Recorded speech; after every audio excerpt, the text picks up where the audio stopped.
മാറ്റത്തിന്റെ സുവിശേഷം ഇന്നലെ എങ്ങനെയായിരുന്നു, ഇന്ന് ഈ പ്രപഞ്ചം എങ്ങനെയായിരിക്കും, നാളെ എങ്ങനെയാണ്, എന്ത് സംഭവിക്കുമെന്ന് പ്രവചനങ്ങൾ ഉൾക്കൊള്ളുന്ന ഒരേ ഒരു ഗ്രന്ഥം ഈ ഉലകത്തിലുണ്ടെങ്കിൽ ആ ഗ്രന്ഥമാണ് വിശുദ്ധ ബൈബിൾ എന്ന് പറയുന്നത്.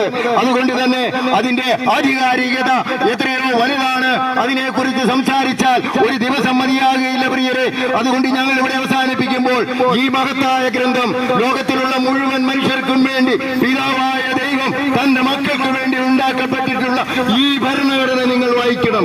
എത്രയോ പുസ്തകങ്ങൾ നാം വായിച്ചിട്ടുണ്ട്, നോവലുകൾ വായിച്ചിട്ടുണ്ട്, സഞ്ചാരകഥകൾ വായിച്ചിട്ടുണ്ട്.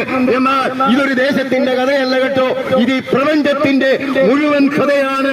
ഈ ഉലകം എങ്ങനെ ഉണ്ടായി എന്ന് മുതൽ ഇന്ന് ഈ പ്രപഞ്ചത്തിന്റെ ഈ അവസാനം വരെ എത്തി നിൽക്കുമ്പോൾ നാളേക്ക് എന്ത് സംഭവിക്കുമെന്ന് വർഷങ്ങൾക്ക് മുമ്പ് പ്രവചനം നടത്തിയിട്ടുള്ള ഒരേ ഒരു ഗ്രന്ഥം ഉലകത്തിലുണ്ടെങ്കിൽ അതിന്റെ പേര് വിശുദ്ധ ബൈബിൾ.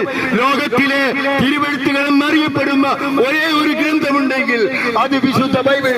എന്നെ കേൾക്കുന്ന പ്രിയരെ, ആ പുസ്തകം ഞങ്ങളിപ്പോൾ സൗജന്യമായി ഇവിടെ വിതരണം ചെയ്യുകയാണ്. ഇതൊരു മതത്തിന്റെ ഗ്രന്ഥമല്ല കേട്ടോ, ഇത് രക്ഷയുടെ ഗ്രന്ഥമാണ്. ഇത് സത്യത്തിന്റെ സുവിശേഷമാണ്. യേശുവിലൂടെ അല്ലാതെ മറ്റൊരു രക്ഷയില്ല കേട്ടോ.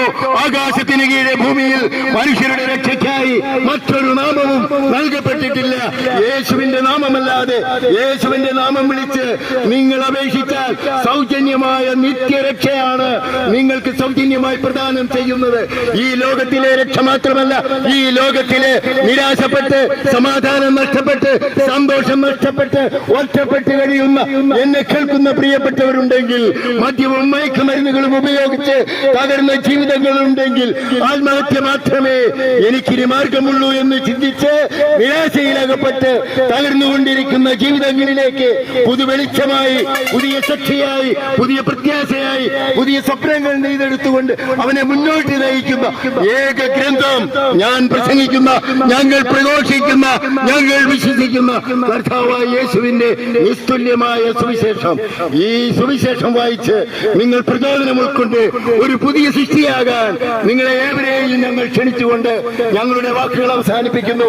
ഒരു പുതിയ സൃഷ്ടിയാവുക എന്നതാണ് പരമപ്രധാനം.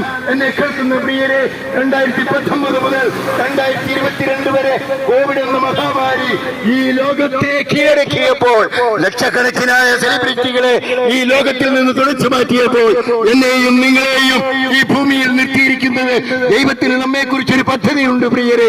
ഒരുപക്ഷെ നാളെ ഞാൻ ഇവിടെ നിന്ന് ഇനിയൊരു അവസരത്തിൽ ഈ സത്യസുവിശേഷത്തെ കുറിച്ച് പ്രസംഗിക്കാൻ ഉണ്ടാവുകയില്ല, കേൾക്കാൻ നിങ്ങളും ഉണ്ടാവുകയില്ല. അതുപോലെ സ്ഫോടനാത്മകമായി ഈ രാജ്യത്തെ